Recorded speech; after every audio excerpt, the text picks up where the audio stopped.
catch sessions. Just what are those like? Me and Mac, we became pretty close. Actually, when I was getting recruited on my official visit, he was my host. So just from there, we had a special bond and connection. And yeah, it's funny because like anytime he needed a throwing partner, I was always there, and I was always willing to help. Because not only was it helping him, it was also helping me get better. So yeah, we do have that connection. Over to Kirk McNair. Yes, Slade, Coach Saban has talked a lot about the efforts that have been made for the players to vote, and I wondered, one, if you had voted, you had ever voted before in a presidential election. Did it excite you? Has there been much talk among the players? Anything about voting that and the emphasis that Coach Saban put on it?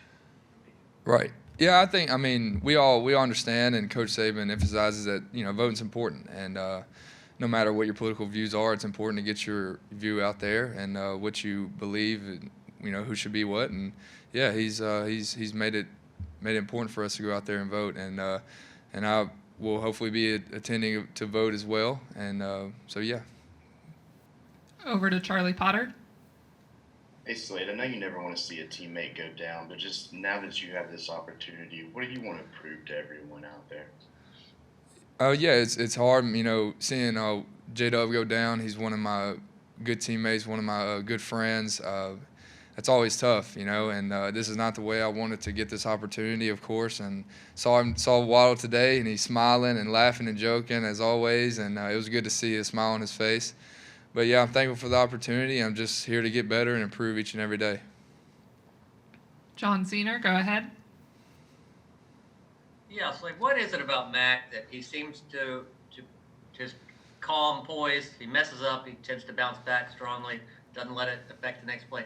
What is it about his demeanor that helps him do that? I mean, Mac's put in so much hard work over the past few years, whether it's an off season or during the season. And I think that's one thing he's had to learn is just, like any other quarterback, to stay calm. Because if you get riled up too easy, it can also affect the team. And he's done a good job of improving on that. And I know that's just his personality. He does a good job of staying calm and poised when, times get hard or adversity strikes. Mike Rodak, go ahead. Yeah, Slade, there's kind of been this ongoing comparison that gets made between you and Julian Edelman. I think Henry Ruggs at one point made it last year. Just how valid is it in your mind between your two playing styles, and how much do you watch him or any other slot receivers in the NFL? Yeah, Julian Edelman is definitely a guy that I, try to make my game up.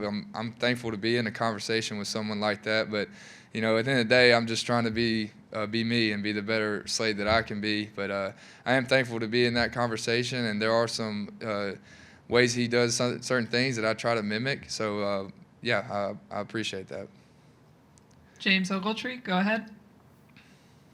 Yeah, Slade, when you go to a game on the road, in a rivalry game with such little notice, just what's your mindset when you see Jalen go down and then all of a sudden you're just kind of out there and you get targeted several times early? Just what's your mindset, and how do you make sure that you're ready at a moment's notice for a moment like that?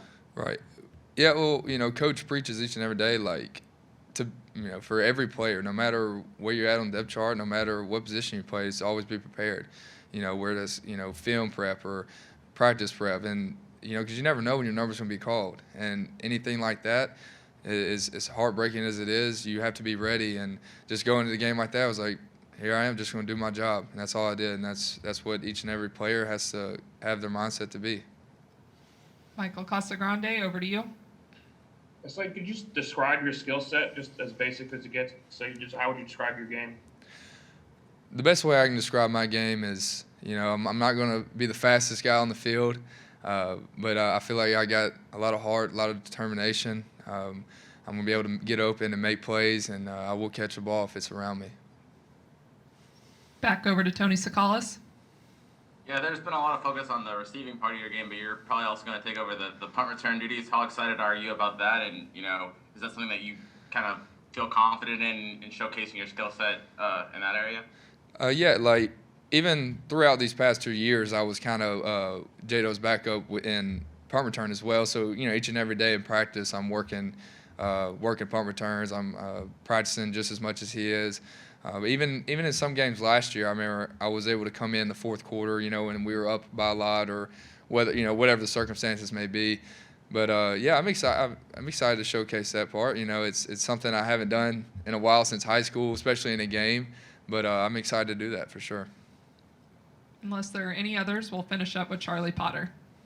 I just want to ask you about the young guys behind you. They'll probably get an opportunity now too. What have you seen from those freshmen?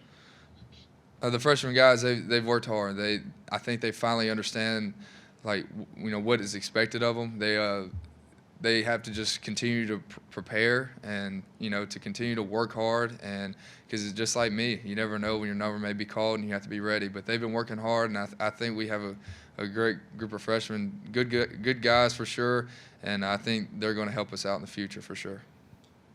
Thank you, Slade. We'll be bringing up the next player shortly. Yeah, have a good one.